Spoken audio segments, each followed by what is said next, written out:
Ladies and gentlemen, boys and girls, happy holidays. It is, of course, Monday, December 20th, and it's the beginning of Christmas week here in the United States. Jacob and I wanted to take the little time to just throw some crypto gift ideas at you. Jacob, what's that statistic we were just talking about before we started recording this? Yeah, so an article on Cointelegraph said that nearly 1 in 10 Americans said they would love to either receive or give crypto related gifts this holiday season. Crypto as a holiday gift. I take that to mean NFTs, hardware wallets, literally send somebody crypto, maybe even get them a subscription to tokenmetrics.com, for example. Is that about the spirit of the article? What's missing on the list of crypto gift ideas? Yeah, that's along the lines. Pretty much the main things were NFTs and sending Bitcoin or Ethereum through Cash App.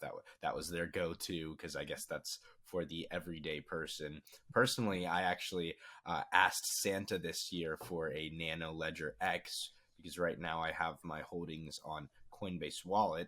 So I do actually own my keys, but I think I'm gonna prefer to have it in a hardware wallet because obviously that's the most safe Sure. and preventing Yeah. hackings. And if I were going to send crypto to somebody as a gift, I would probably use PayPal to do it instead of Cash App, to be honest with you. There's when PayPal announced its own crypto integration, that I think that is perhaps more significant than Cash App, just because it's a completely different demographic of people who are mostly using PayPal. I guess I'm reductively saying old people use PayPal.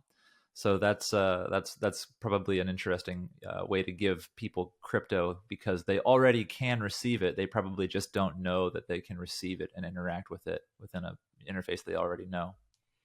Yeah, exactly. This actually makes me think of I don't know if you know this, but there's a thing called Christmas noobs in video games. So you have a Call of Duty, for example, comes out in November, mid to late November, and then people play it for a month, get really good at the game, and then a bunch of noobs get gifted the game for I see. Christmas, so they're a month late, and then you can have a lot of fun taking advantage or killing or being having a higher skill set than those who just got it for Christmas. I wonder, but I think I doubt that Christmas noobs in crypto will come. Maybe there's a couple parents or something that spend a couple 2 or 3 ETH on a weird NFT that maybe they should not have bought for their children. But I don't know. Maybe I guess what do you think? Do you think there's going to be a maybe a bump in people buying crypto for as a gift, or is it not going to be that significant? I think we'll definitely see some kind of uptick. I mean, this is the time of year where people spend a little more money than they usually do. So, with crypto and NFTs and even DAOs being in the news as much as they have been this year, I think the thought becomes, well, why not throw a little bit of money this direction? This seems to only be getting bigger and sticking around. You can't exactly unplug it and get rid of it overnight. What if it's here to stay? Christmas seems to be a pretty awesome on ramp for people who are otherwise uninitiated.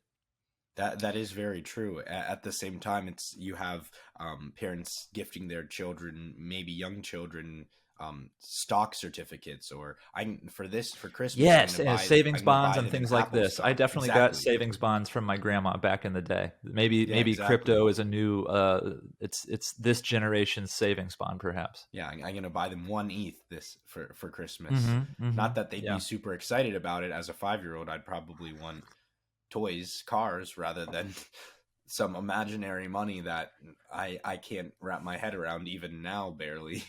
But Well, Jacob, I don't know if our audience knows or doesn't know, but you go deep on NFTs during the course of your work with Token Metrics.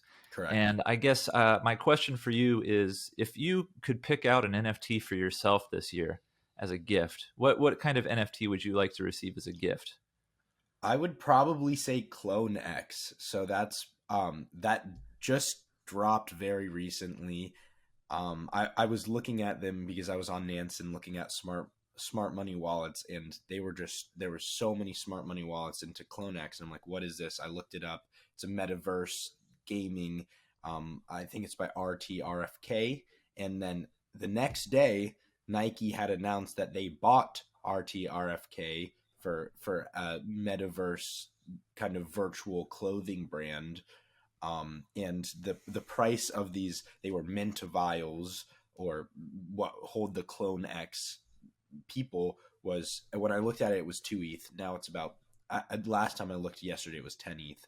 So Oh my nice God. 5x return. So maybe I'll take one of those, because I'm also very deep into NFT Twitter, and I follow a lot of Bored Ape Yacht Club members, and I'm seeing two sides. One are saying it, Clone X is the new Bored Ape Yacht Club. We're going to now see a narrative of Clone X versus Bored Ape.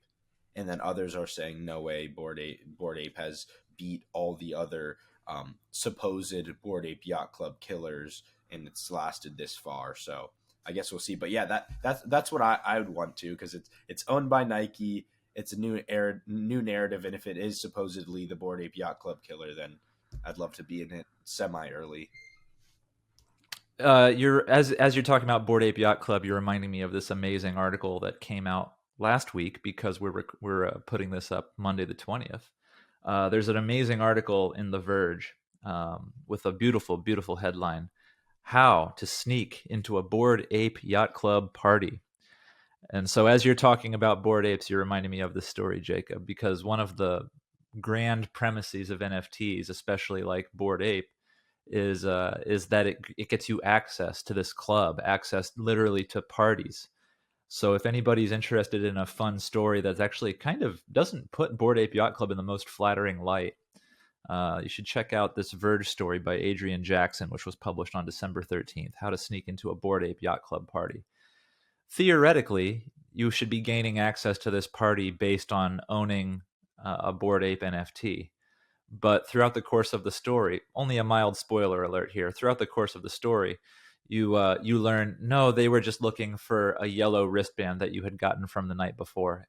Seems like a big part of owning a Bored Ape Yacht Club NFT is just to know where and when these parties are.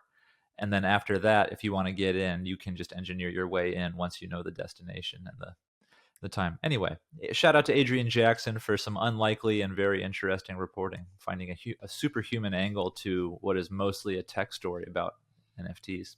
Yeah, I mean, personally, if I owned a Bored Ape, and right now the floor price is 51.9 ETH, Oh my goodness. so yeah, 50 ETH, I would not want someone to just have a yellow wristband and get into my exclusive parties. Yeah, these are legit parties. If I'm paying $150,000 to $200,000 to just, I mean, to have access to the community, to have access to these parties, if someone just walks in with a yellow wristband, that would tick me off a little bit.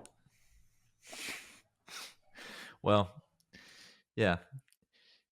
Oh man. Well, what else can we talk about with respect to some kind of holiday crypto content? I have an idea that you and I might share our crypto origin stories for a minute. Even it's not some grand, interesting, exciting story, but it is a way for our audience to get to know us a little bit better. So some people might be interested to know who are these guys talking crypto on a regular basis, and how did this all get started for them? Jacob, this is your first job in crypto, but what's your crypto, and I'll say even what's your finance experience before that? How did you find Bitcoin and cryptocurrency at large? Yeah, for sure. So I heard of Bitcoin 2015, 2016. I've talked about this on the podcast before, but I was actually really tracking it in my AP biology class in high school. And it was around, I think I first saw it at $300-400. Then it went up to 700. And I said to my AP biology teacher, because we actually looked at stocks together, I said, you should probably look into this. Maybe try buying one. So he bought a couple Bitcoin. Then it went up to $17,000 in 2017. Hmm. And that's when it really caught my eye. I'm like, wow, I wish I'd bought this. Obviously it fell down to a couple $1,000s, and I wasn't even 18 yet, so I didn't have money. I still don't have enough money to buy a whole Bitcoin, but that's really what piqued my interest. And then I started investing into traditional stocks and equities in January of 2019, and I didn't buy my first crypto until January of 2021. So I'm a newbie. As much as I do spend 6 to 8 hours a day on crypto, and I have for the past 6, 7, 8 months. So obviously I've delved straight into the deep end, but obviously there's a lot of crypto veterans who purchased cryptocurrencies in early 2010s. Yeah, I Um, hesitate to call myself a crypto veteran, but I can definitely say I learned about and was paying attention to crypto before you. For anybody who doesn't know, my primary background is that of a technology journalist, and so I got my start basically writing about topics like robotics, artificial intelligence, covering earnings calls for publicly traded companies and things like this.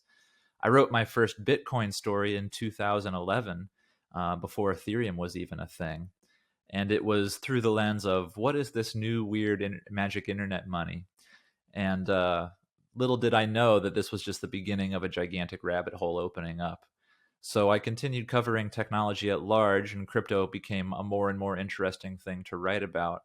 And then, approximately 3 years ago, I started covering crypto full time for various crypto media outlets. And nowadays, I probably couldn't be more couldn't be more involved in terms of it's exactly the theme of my work on a daily basis. I trade crypto. Members of my family trade crypto, and we talk about it with each other. Talk about it almost every day with you, Jacob. Yeah. So from a very short and I'll be honest, hastily written article in 2011, this is now occupying a large share of my life. That's my little crypto origin story. What's yeah, yours? yeah, We should really have a way for our audience to get in touch with us, Jacob. What do you think about a Twitter account for the podcast, or maybe an email address where people can write yeah. I to mean, us? I think the easiest is just comment down below on our That's YouTube right. We're on on YouTube, this of video. course, of course. Comment down If you below. guys What's your crypto origin story? what's your crypto origin story? What kinds of content are you guys looking for from this kind of conversational podcast? If you've watched this far, you might as well subscribe and leave a comment below and tell us what you like about the show. Um, I think we ought to put a little point on it there, guys. It's a Christmas week. Pay attention to your money, but pay more attention to your friends and family and people who you care about. Happy Christmas, and we'll see you next time.